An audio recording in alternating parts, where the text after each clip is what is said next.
Hello, and welcome to the Western Conservative Summit. I'm Kathleen Chandler, and I work at the Independence Institute, a sister think tank of the Centennial Institute here in Colorado. I'm going to give you a little bit of background of who I am, what's going on here at the Institute, but I also want to just tell you a little bit about the think tank world in Colorado. There are three think tanks here. We have the Centennial Institute, which is part of Colorado Christian University, that deals a lot with family issues and social issues, and they do great, wonderful work, including putting on the Western Conservative Summit. We also have the Steamboat Institute out in Steamboat. They deal a lot with international and national policy, and they do fantastic work as well. But we at the Independence Institute, we're the only Colorado-based think tank where we deal with Colorado-focused issues. Everything from public policy on fiscal policy, education policy, Second Amendment policy, we do it all. And we're really excited because we're 36 years old this year. And we are fighting for you in the streets here in Colorado. Just to give you a little bit about our mission and vision. The mission of the Independence Institute is to empower individuals and to educate citizens, that would be you, legislators, opinion makers, and public policies that enhance personal and economic freedom. That's very important because we are about thinking freedom, personal and economic policies that enhance you as a citizen. Government should be working for us. We should not be working for government. We fight for you and for freedom in the streets, in the State House, in the media, on the ballot box, and in the courts. Let me tell you a little bit more about what we do. In fighting for freedom on the street and in the State House, we do a lot of our policy work down at the Golden Dome. We have policy experts who might go testify, write papers, do all kinds of work to help those at the Golden Dome, our state legislators, and, well, we hope someday our governor, that would be helping us enhance personal and economic freedom. Unfortunately, there just aren't enough of them down there to persuade anymore. So we've had to kind of change a little bit of our strategy. We're doing great work. We're still writing lots of policy. We're still influencing down there, but we've noticed it's not moving the needle towards freedom. So what can we do? What else can we do as an institute? We are a nonprofit organization, and so we want to be responsive not only to our own selves, but to our donors as well. So how do we continue to fight in the media? Well, we have a wonderful program that we started called Complete Colorado. If you don't know about Complete Colorado, I suggest you Google it, look it up, download the app. Complete Colorado is our media arm here. It's a place where we can have original reporting, we have columnists, but we also do wonderful on our page one site of the Complete Colorado, where we aggregate all of the state's media information. So if you want to know what's going on in southern Colorado or somewhere up in Vail, you'll be able to find that information because we've noticed that Colorado is not just the eastern slope or the western slope, it is the four corners of Colorado. And if we have our own media arm, we can control the narrative, which we want to push towards that economic and personal freedom. And then on the ballot box, it's kind of cool how we as the Independence Institute, just this last election cycle, put on Proposition 116, which actually lowered the state income tax. That's what we do. We rose up, we gathered signatures, and we put that on the ballot. That lowered the state's income tax level. It benefited all Coloradans because now we as a collective don't have to pay that additional income tax. Then we also fight in the courts. We have a wonderful Second Amendment Policy Center. Rob Nadelson, Dave Kopel, and Shane Madston are our lawyers, and they do a tremendous amount of work for us in the courts. But what I want to talk to you about is how you can be essential in fighting for liberty. Our staff here is only, under 20 people. That's not enough to move the needle of freedom in the state of Colorado. We need you. You are essential to liberty. So, what happens when liberty is taken away? Well, it's because we haven't stopped the overreach of government. We don't get involved because we don't think we can get involved. We might not know how to get involved. And what's at stake? Well, your future, your children's future, certainly the state of Colorado. We must take that initiative. So I'm going to ask you to do something for me. I want you to identify and write down your skill sets. And I want you to think about where you see yourself in a few years. First of all, think about your skill set. Are you into organization? Are you good at technical things? Do you have some media skills? Are you a visionary? Do you just like good old plain hard work? Where do you fit in as far as offering your skills? I had a gentleman several years ago who was a retired accountant, and he got onto the Citizen Budget Advisory Commission in Aurora. What a great opportunity for him. He used his skills that he had as an accountant, and now he's helping out his government as well, keeping those things in line. Why don't you offer those skill sets out for government? It's a great opportunity. There also might be where you see yourself in 3 to 5 years. Do you see yourself maybe running for office? Do you see yourself maybe being a watchdog for your community? I know there's a lot of things going on that is hyper local that many people just don't even know about. Even up in the city of Westminster, one of their big things right now is trash collection. So there's a group out there that's watching the trash collection debate up there in Westminster. And so are you that kind of a person who's going to take on an issue and make sure it's going smoothly for your community? Because that one single issue might be the one that's also going to push you towards activism. Maybe that's a pro-Second Amendment, or maybe that's pro-life, or whatever issue. Think about where you see yourself. Then I would also think about ballot box persuasion. Are you really good at talking to your neighbor or thinking about how to phrase things? I know when I was working at the Arapahoe County Republican office, this was many years ago, it was funny because people would call all the time and say, hey, how do I vote on this? Who's running for what? And I promise you, I got to vote at least 50 times. But you too can have that kind of ballot box persuasion. Are you good at it? How about being a board or commission member? That's where we're going to focus on today. Have you ever thought about how government is structured and how you can actually influence your county or city or another government that has power over you, and how they relate to you and your freedoms? So let me talk a little bit about the strategies. We've got the left and the right. The left, well, they tend to get involved right away. They get involved at all the local events, right? They also have a permanent grassroots infrastructure built up. They bring others into the discussion. They have a very broad coalition. And they groom those volunteers to run for higher office. I don't know if you've heard about this program called Emerge Colorado, but they actually, on the left, recruit women, almost exclusively women, to go into like a school board. And they have them start at the PTA level, and then they groom them, have them run for school board, and then the next thing you know, they're running for city council and then up to the state house. They have an actual structure where they groom people to run for office. We do not do that on the right. We have a very poor grassroots infrastructure. We tend to do about every 2 years, we hit that reset button, right?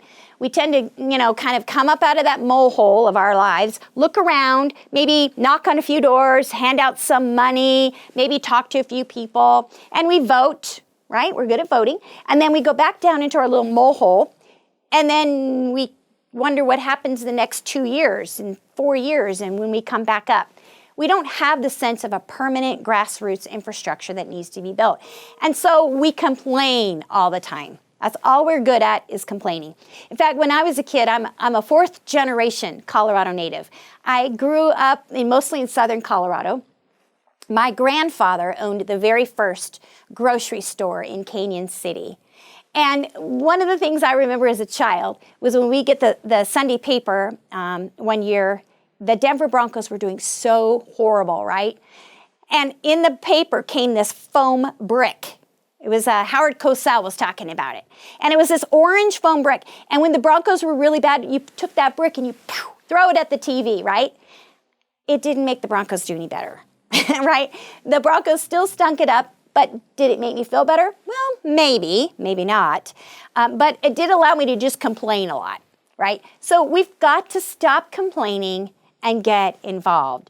We don't want to hit that reset button every 2 to 4 years. We want to keep moving forward. So one of the things we're doing here is determining how you can best impact your local government, because that's how we're going to take it back.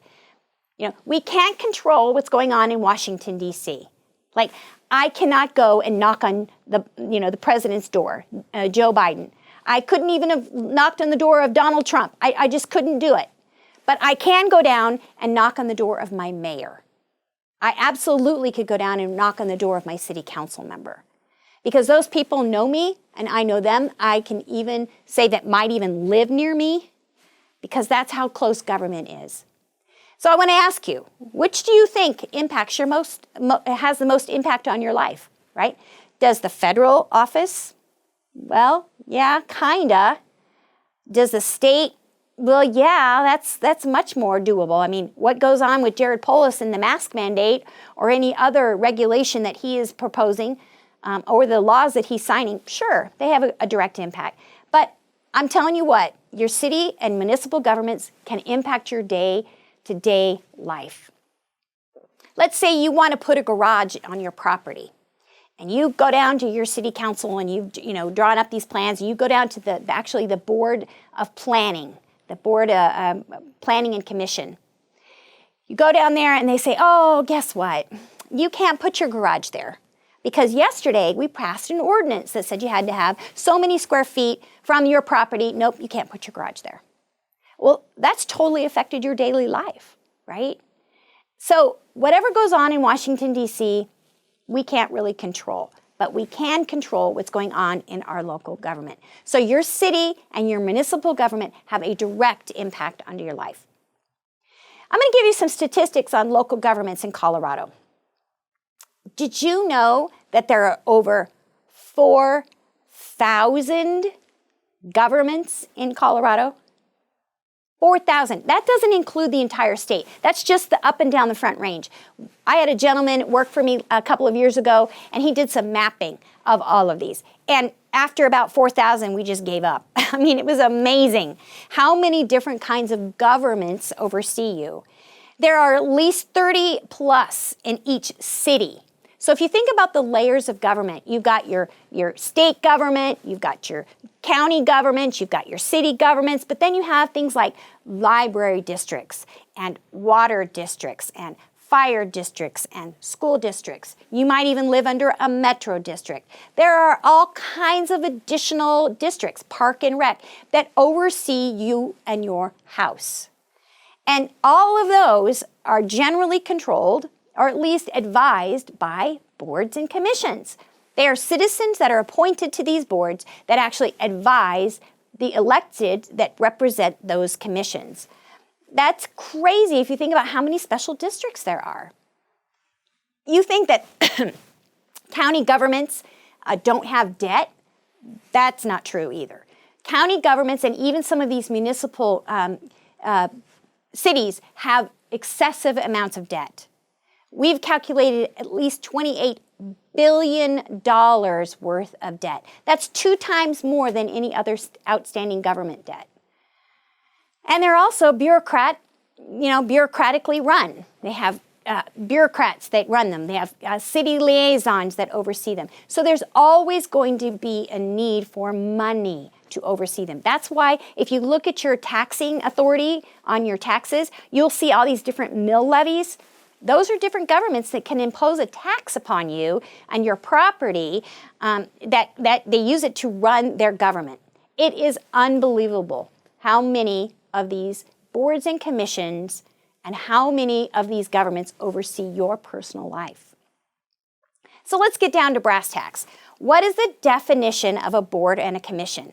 Well, boards and commissions are bodies that exist to either advise the city, or another entity, as I said, maybe it's a fire district or a library district, right? They conduct hearings, they have policy within their subject, and they have bylaws, a charter, and a scope of work. So each one of these has, back in the old days when I was going to school, we learned Robert's Rules of Order, right? They all have kind of a scope of work. They have all of these Robert Rules of Order that they conduct themselves under, and they run their business, which is that of government, for the entity above them. So let's say that there is a Citizen Budget Advisory Commission. They advise in the area of budgeting, so they look at the city's budget, and they have a bunch of people that sit on that commission. And then when they're done, they advise the city back to the city government on policies and procedures. Now that's really good, but sometimes those commissions can actually have rule-making authority. As I said earlier about a planning and zoning, they actually have authority over your private property.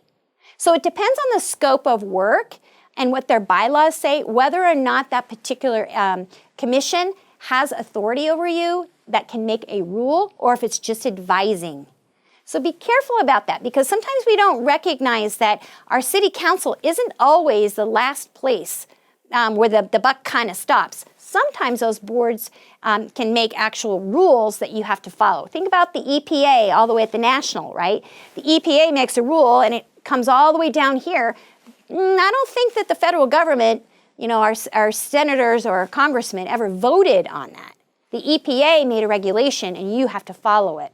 Same thing applies here to our local boards and commissions.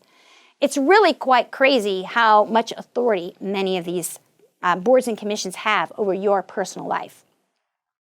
Now I'm going to talk to you about some advantages of being on a board or commission. Did you know that they are all appointed? That means you do not have to run for office to get appointed to one of these. You don't have to fundraise. You don't have to campaign.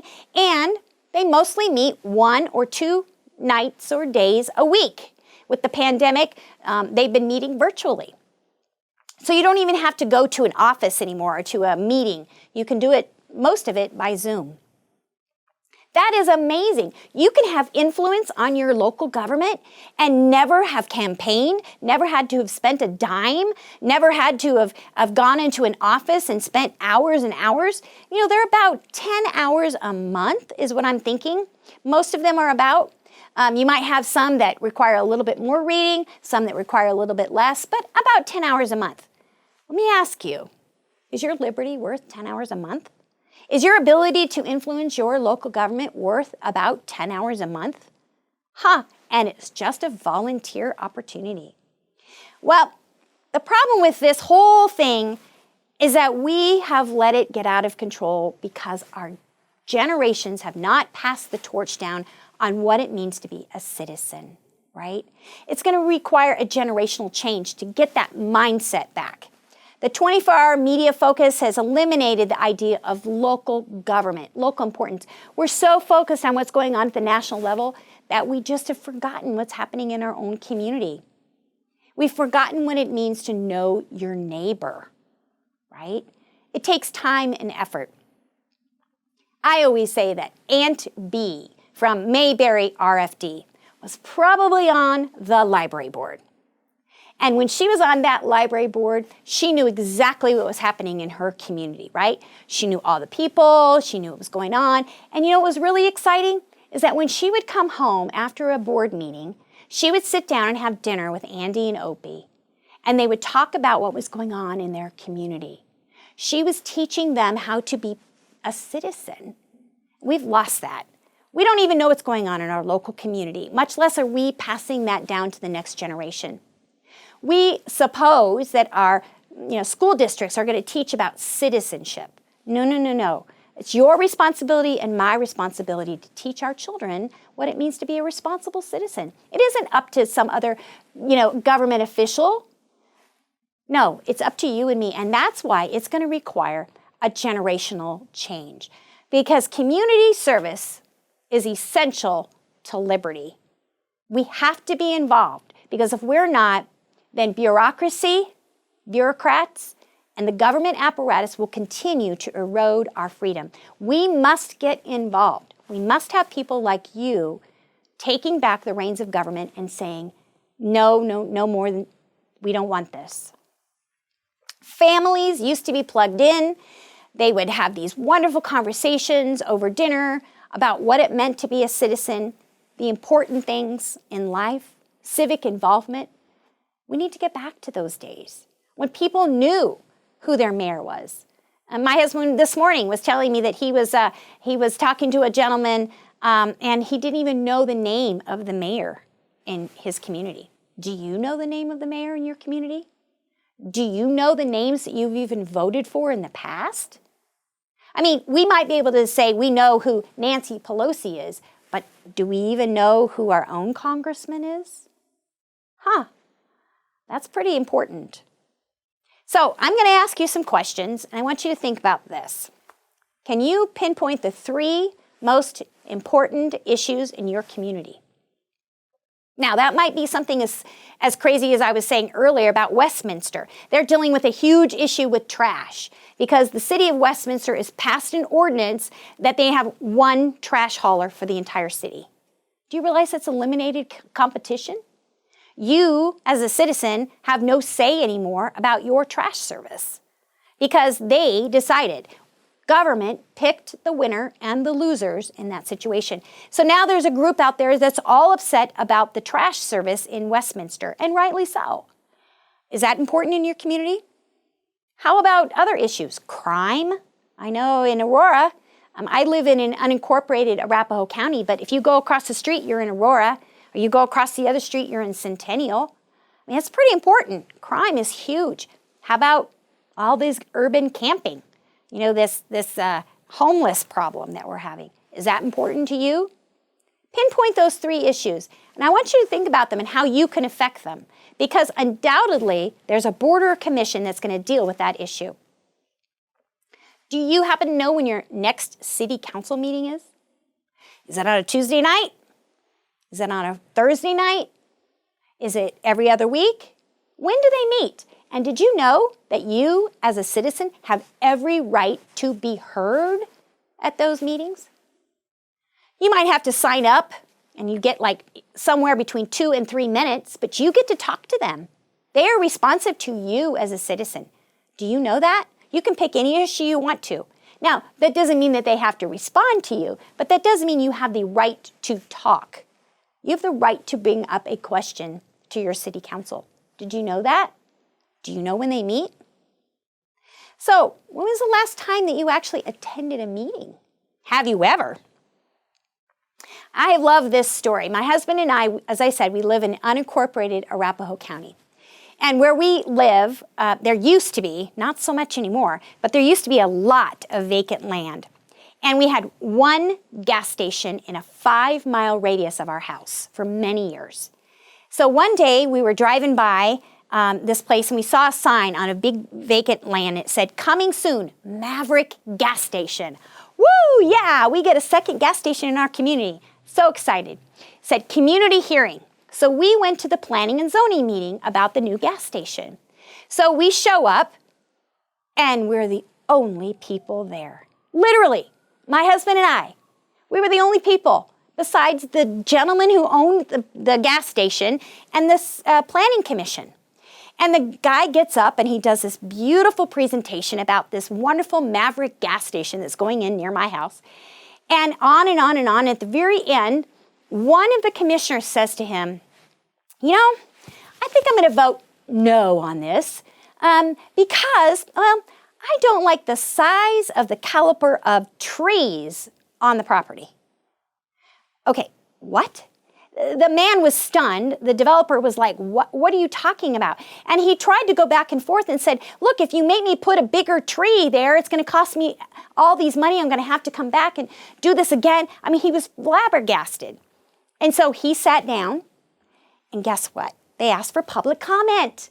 Me. So I put my name on the list. I ran up there, and I gave public comment. And I actually said to that commissioner, "Are you going to tell me that you're going to vote no on a needed gas station in my community because you don't like the size of the caliper of trees? That tree is going to grow." And the man was flabbergasted, 1, that we were even there, and 2, that he was being challenged. And you know what? He ended up voting yes. And there is a Maverick gas station in my community today because I showed up to that community meeting. Is that not amazing? My husband did the same thing. He put his hand up and he ran up there and he testified too, saying, "Are you kidding me? You're going to stop a gas station because of a tree?" I mean, that's how much power you as a citizen have and how much power they as commissioners have. But guess what? They are supposed to be serving us.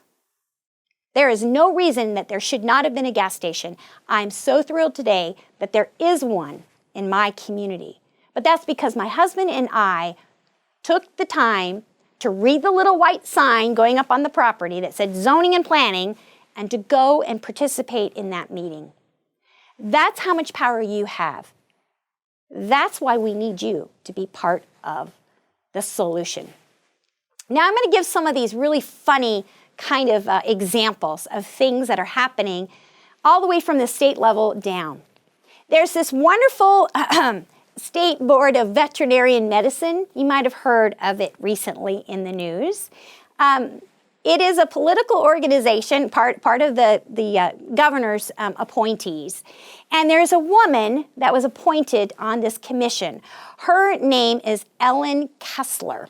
Now, you might not even know who Ellen Kessler is, but she is a rabid vegan, and she was appointed to the State Veterinary Medicine Board. Now, her rabid veganness is funny in that I think she is the reason we ended up with the meat out not too long ago here in Colorado. Ellen Kessler is a friend of the first gentleman, Myron Reese.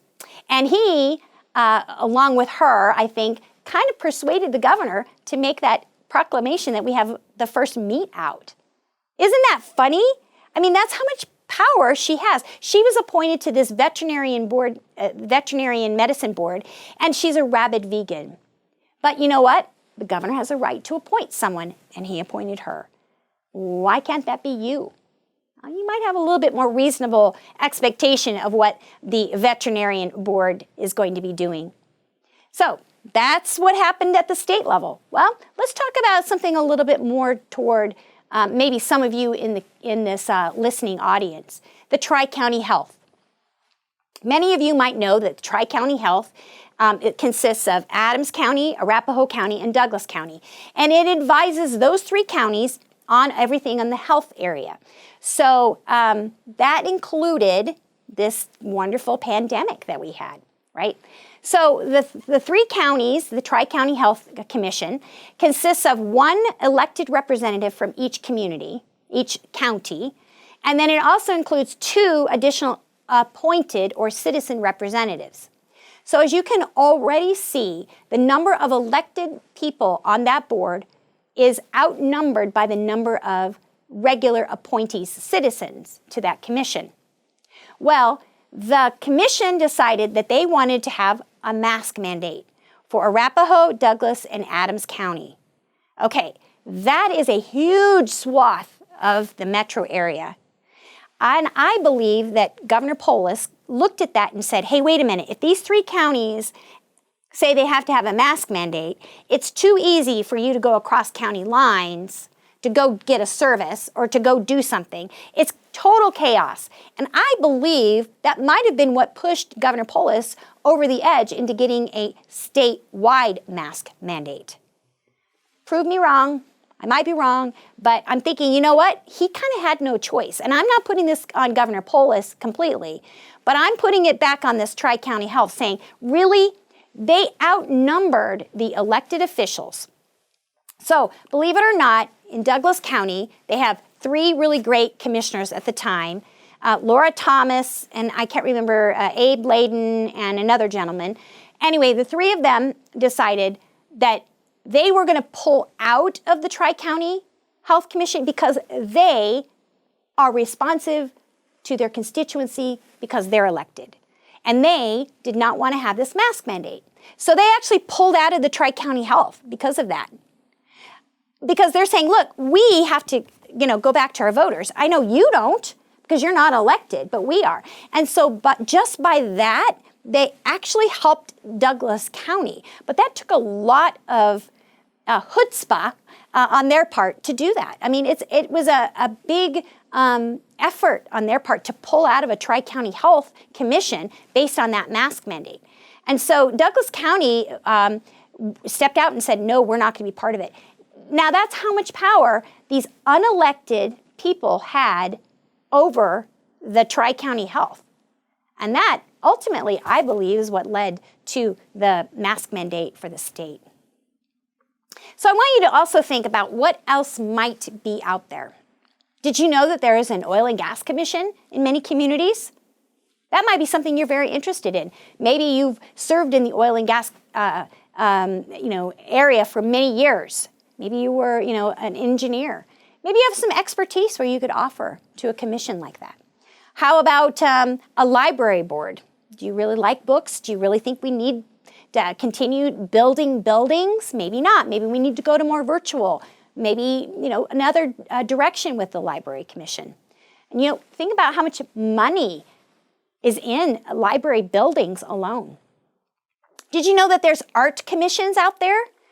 You kind of think about that. You kind of wonder, well, I didn't know that our community actually spends thousands of dollars buying community art. Well, who gets to decide that? What if you love art? I just want to tell you, Boulder, I kind of pick on them a little because they're easy to pick on.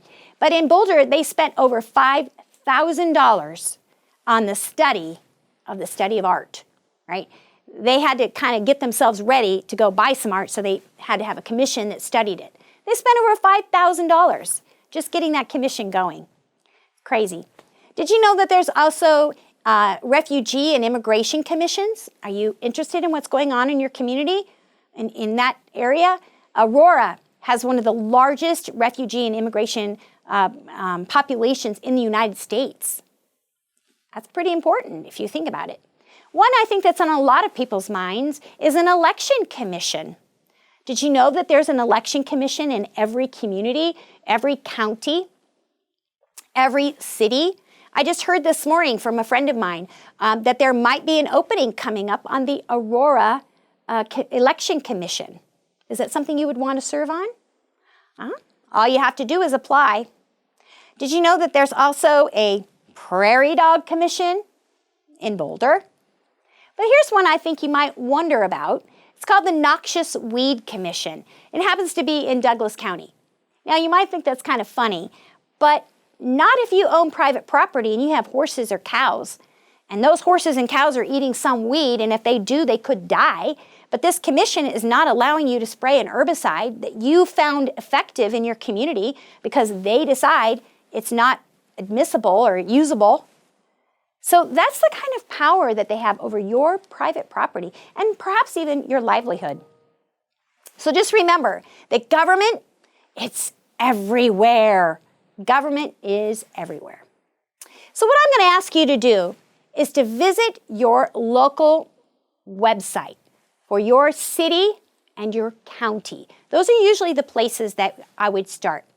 Unfortunately, there is no one place of all this information being housed, like no one repository. By the way, if anybody out there in this listening audience has $1 million and they'd like to give it to the Independence Institute, I could use it. I'd love to develop an app, right, where you put in your address, and as you put in your address, it lists all the governments that are over or under you. There's just no place to do that because everything is dependent on your address. Literally, you could live across the street from somebody and they might be in a different water district or a different library district or a different park and rec district. So you need to be careful. It's all dependent on your address. So you need to make sure that if you do not live in a city, you may or may not qualify for some of the city boards and commissions because they have requirements. So know your address, know where you live, and make sure you're searching in the right place. So I would love to develop that app, but I haven't yet. So the best thing for you to do is familiarize yourself with where you live.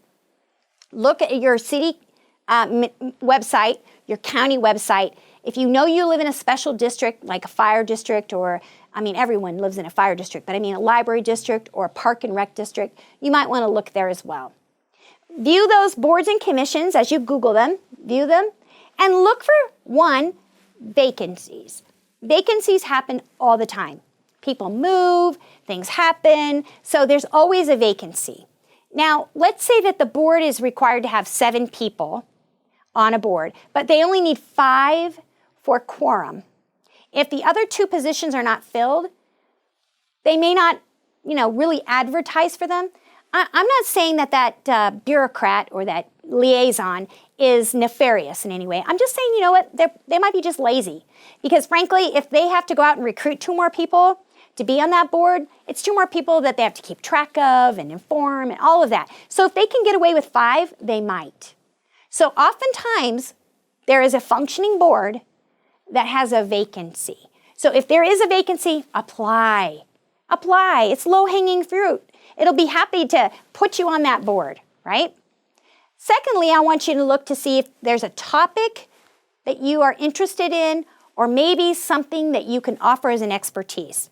Remember earlier I said if you were a retired accountant, you might want to, get on your Citizen Budget Advisory Commission.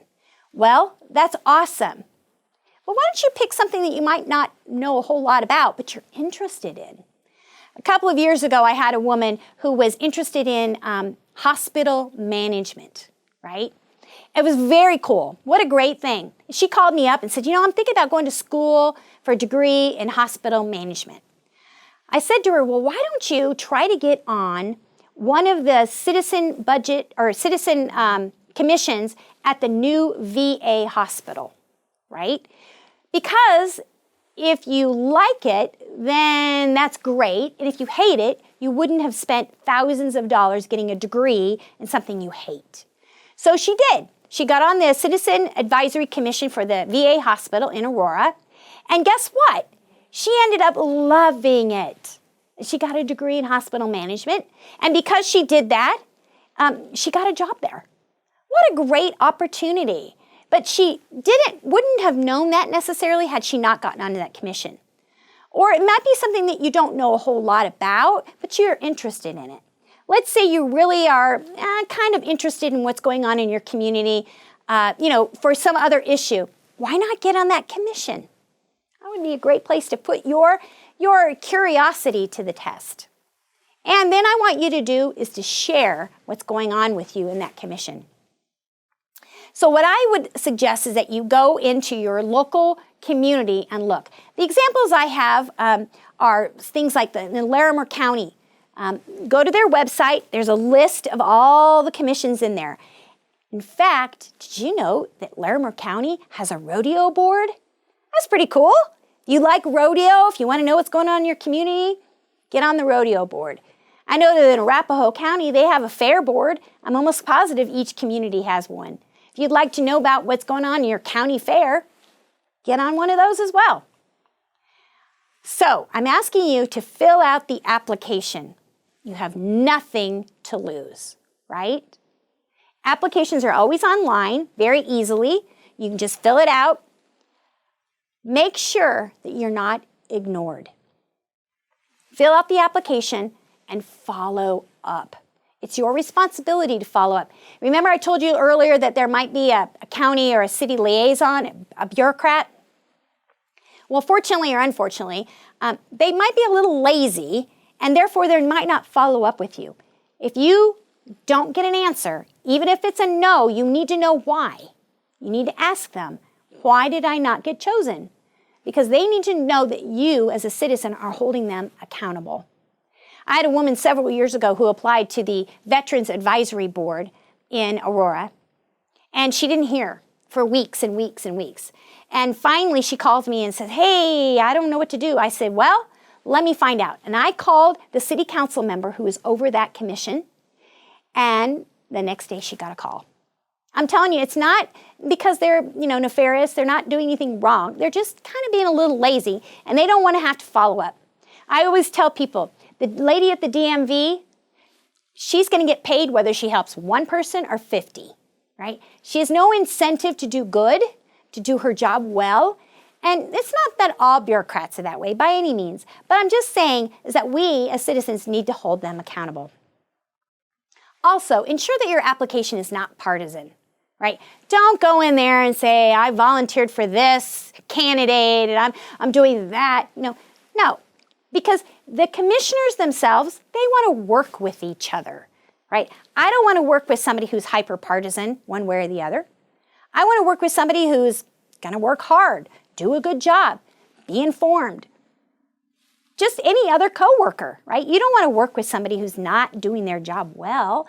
And you also don't want to work with somebody who's always going to be the obstructionist, always going to be the argumentative person. No, we want to ensure that the board itself is working well. And I want you to call me with questions, right? If you've got a question, call me. I'll put my information up at the end of this presentation. But I also want you to know that you can call the city liaison. Remember, they're the ones we're supposed to be holding accountable, and make sure that your voice is being heard. And remember too, you can apply to more than one board. Just because you only apply to one board at a time, the more times they see your name and your application going by, the better chance you have of being appointed. So, tips. Make sure you receive an answer to your application, right?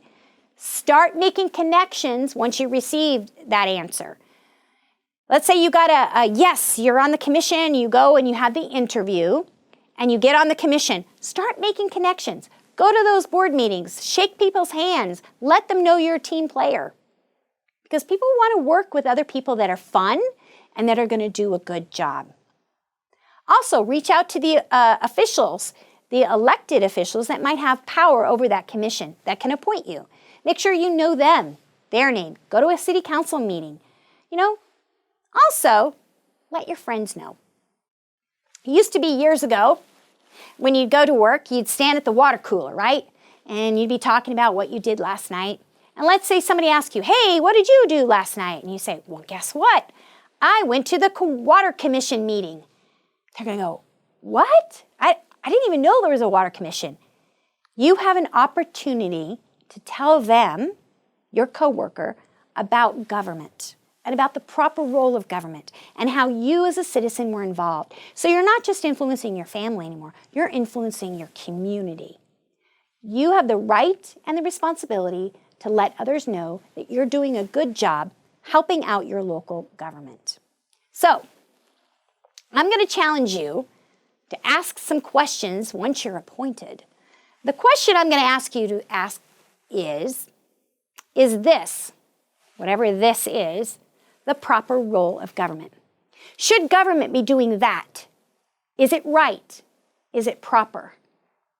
Because if we don't ask that question, and it's not a left question or a right question, it's a question, it puts it all in perspective. Should government be deciding on the size of my soft drink? Should government be deciding that I can or can't use a plastic bag?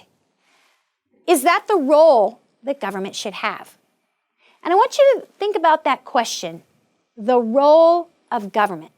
Because what is happening here is we have allowed government to get so involved in our life that they now have a larger and larger role in our personal life. And we want to limit the role of government because I have a right to myself and to my family and to things around me. Government has no right or role. And so we need to ask that question. Is it the role of government to do this or that? That's the question we should be asking, because once somebody gives you the answer to that, you know where they stand, and then you can argue about whether that is the role or not. Then you don't get ugly. You don't get, yelled at about personal attacks or you are this or you are that. No. We're arguing about what government is doing. And argue might even be a strong word. We're discussing what is the role of government in our life. Should government be doing this or that for me? Is it the role of government to mitigate my risk? Whether that's the risk from wearing a seatbelt, or if that's the risk from wearing a mask or not a mask. Is it my risk, or is it the ability of the government to mitigate my risk? Those are the questions we should be asking about the proper role of government. I also challenge you, when you have that discussion with your child, your son, your daughter, your grandchild, ask them, is that, whatever that is that the role government should have in our life?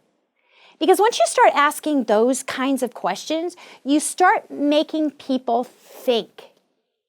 And the idea here is we need to start thinking about freedom. We need to start thinking about the role of government. Because I believe right now we are a society that is not filled with thinking people. We're getting too comfortable with the role of government, allowing government to do our thinking for us. And that is not what our founding fathers wanted. They wanted us as citizens to be involved. That's why it's called a citizen legislator, right? We as citizens need to be involved. And so I'm going to ask you to ask that question of yourself. What is the role of government in my life? And to ask that of others when they're telling you about something that government should be doing. Is it really the role of government to do that? Really, there's only a couple of functions that are outlined for government to do, right? Provide roads and bridges, kind of that infrastructure, and defense. And everything beyond that is arguable. Those two things, roads and bridges and infrastructure kind of things and defense, are things that I cannot do for myself, right? I can't build a road and I can't provide for my national security personally. Everything else is up for discussion. And I want to challenge you. Are you willing to take that question to heart too? Do you see government in its proper role? So, once you're on your board or commission, right? I'm trusting you're going to apply. I'm trusting you're going to get appointed. I want you to learn the ropes, right? Which means don't come out with guns a-blazing. Don't come out there and say, no, no, no, no. Because again, people want to work with you. They want to know they can count on you. You need to be a good citizen, right? I want you also to be willing to put in the hard work that comes with being on a commission. That might mean reading, making sure you're up to date with all the people that you're supposed to be in contact with. Maybe reading a study here or there, but kind of knowing what you're supposed to be doing, just like any other job. I want you to also be respectful, because once you're respectful, doors will open for you. People will be nice to people who are nice to them. And I always say, speak softly and shrink government. So, once you're on that board or commission, use your experience. Maybe you could take it to the next level. Maybe you could run for office. I have a wonderful gentleman. He was on the senior commission in Centennial, right? And years ago, he came to my class. He got on that senior commission. Then about 2 years into his term, he came to me one afternoon and he said, guess what? My city council member in Centennial is not going to run for re-election, and they've asked me to step in his place. I said, really? That's fantastic. So he and I sat down and we came up with a plan, and guess what? His name's Don Sheehan. Don Sheehan is a seated city council member in the city of Centennial today because several years ago, he stepped out of his comfort zone and got on the senior commission and thought about it seriously and decided to make a difference in the city of Centennial. Do you see yourself serving in a couple of years? How about encouraging your family and friends? Maybe you know somebody else who's really good at something. Maybe you could help them to become that next city council member, or maybe next city county commissioner. All of those are very, very important. But many of those positions, people have started at a commission level. And that's how they learned about government. That's how they got their foot in the door, so to speak. So, what can you do once you're on that commission? Share your experiences. Put on your social media that you are part of the Planning and Zoning Commission or the Immigration and Refugee Commission or maybe the Library Board. Put that on your social media because you know what? People will start to ask you questions and they'll want to know you and you'll become an influencer. And it's an opportunity for you to continue to ask the question, is that the role of government? And make other people think. So, what do we need to do? Well, stop complaining and take back our country by taking back our community. That's what we need to do. Control what you can and let go of what you can't. That means we can't control what's going on at the national level. I mean, really, truly, does the Department of Education in Washington, D.C. know what's going on in the one-room schoolhouse in Simla, Colorado? No. Do they even have any correlation? Probably not. But the school board in Simla sure does. So control what you can and let go of what you cannot control. Yelling at Washington, D.C. is doing no one any good. Even to a certain extent, yelling at Governor Polis is not doing any good. What are you doing at your local level? Remember, once you're on that board or commission, be persistent. Attend those meetings. Apply for other boards. Maybe start at a board that you're not as interested in just to get your foot in the door so that the next time the planning and zoning, commission has an opening, your name is going to rise to the top of the list because you've done the hard work. You've served on a board, continue to serve on other boards. There are always opportunities. There's an opportunity for us on the center right to be heard by being persistent. Remember, Abraham Lincoln didn't win every other race either, right? It's hard. It's hard work. Government will only be restrained if we do the hard work it takes to restrain it. So, I want to thank you for attending this workshop. We want to be a resource for you. Thank you again. My contact information will be here in a second, but call me with information, questions you have, share your experiences, track your progress, but mostly we just want you to be involved. So thank you very much. My contact information's here, and I appreciate you coming to the Western Conservative Summit.